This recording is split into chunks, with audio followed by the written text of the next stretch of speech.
Bienvenue sur ce round-up de l'actualité nationale. Le célèbre guitariste Mamadou Mbaye, plus connu sous le nom de Jimmy Mbaye, est décédé ce mardi soir à Dakar. La nouvelle a été confirmée sur la page Facebook de Youssou Ndour. Une triste nouvelle pour le groupe Super Étoile qui perd sans doute une pièce maîtresse de son organisation. Jimmy Mbaye est décédé à l'âge de 68 ans à la clinique de la Madeleine de Dakar, renseigne l'Observateur en annonçant la disparition de l'artiste. Dans son édition de ce mercredi 12 février, le quotidien du groupe Futur Média informe que la levée du corps est prévue cet après-midi à l'hôpital principal et l'inhumation au cimetière de Yoff a rappelé que Jimmy Mbaye était membre du Super Étoile depuis 1979. Il était spécialiste de la guitare électrique. Le défunt était aussi chanteur avec 3 albums à son actif: Dakar Head 1997, Yai Digalma 2004 et Rare Dunia 2012. Le rapport de la Cour dit compte sur la situation des finances publiques sur la gestion de l'année 2019 à 2024 relève un manque à percevoir de 114,4 milliards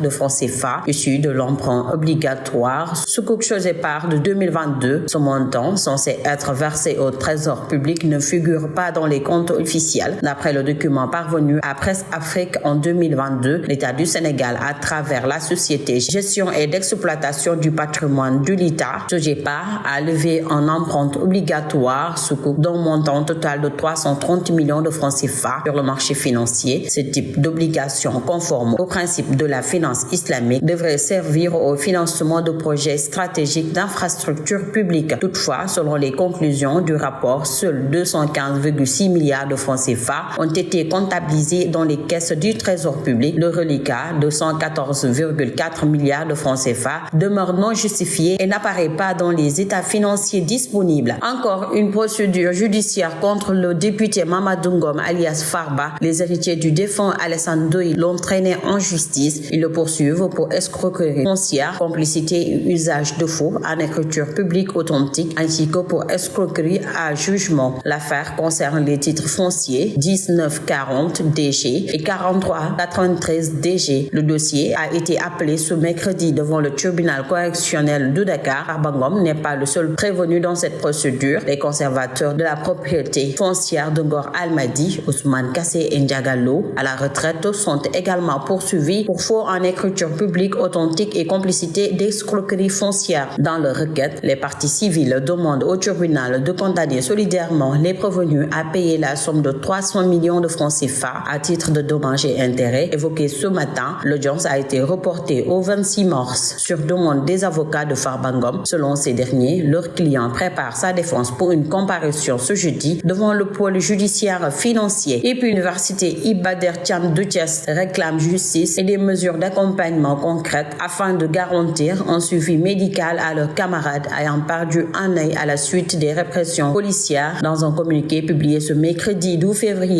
février 2025, la conférence des amicales des étudiants de l'université Iba Der Thiam de Thiès invite les autorités universitaires à prendre leurs responsabilités. Les autorités universitaires doivent cesser d'être de simples spectateurs complices et assumer pleinement leurs responsabilités. Il est inadmissible qu'elles tolèrent de telles insurrections policières mettant à péril l'intégrité physique et morale des étudiants, peut-on lire sur le communiqué. Par ailleurs, ces étudiants interpellent le président Bassirou Diomaye Faye et le premier ministre Ousmane Sonko pour la livraison du pavillon des 1000 lits. Sur l'international, les Nations Unies dénoncent la détention arbitraire de Mohamed Bazoum, président nigérien renversé par un coup d'État militaire en juillet 2023, et de son épouse. Les privations de liberté de Mohamed Bazoum et de Hadiza Bazoum sont arbitraires, a estimé le groupe de travail de l'ONU sur la détention arbitraire dans un avis consulté par l'AFP. L'instance qui dépend du Conseil des droits de l'homme des Nations Unies ajoute que la mesure appropriée consisterait à libérer immédiatement monsieur et madame Bazoum et à leur accorder le droit d'obtenir réparation. Pour rappel, Mohamed Bazoum a été renversé le 26 février 2023 par le général Abdourahmane Tiani, le chef de sa garde présidentielle. Il est séquestré depuis avec son épouse Hadiza dans sa résidence présidentielle à Niamey